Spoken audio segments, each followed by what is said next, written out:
சென்னை மற்றும் அதன் சுற்றுவட்டார பகுதிகளில் பெய்து வரும் கனமழை காரணமாக நிலத்தடி நீர்மட்டம் மளவள உயர்ந்துள்ளது.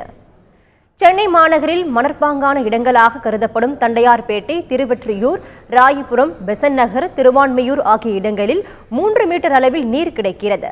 அதேபோன்று களிமண் நிலப்பரப்பாக கண்டறியப்பட்டுள்ள அண்ணாநகர், கொளத்தூர், வலசரவாக்கம், தியாகராய நகர் மற்றும் அதை சுற்றியுள்ள பகுதிகளில் 1 மீட்டர் அளவில் நீர்மட்டம் உள்ளது.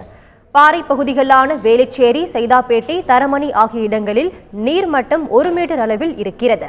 இதன் மூலம் அடுத்த 2 ஆண்டிற்கான தண்ணீர் தேவையை சமாளிக்க முடியும் என சென்னை குடிநீர் வாரிய வட்டாரங்கள் தெரிவித்துள்ளன. இந்த வருஷம் நல்லா மழை பெஞ்சதுனால கிணத்துல தண்ணீர் நீர்மட்டம் நல்லா வசந்திருக்கு. எங்களுக்கு ரொம்ப சௌகரியமாக இருக்குது. இதுக்கு முன்னாடி 12ல் தண்ணி இருந்தது.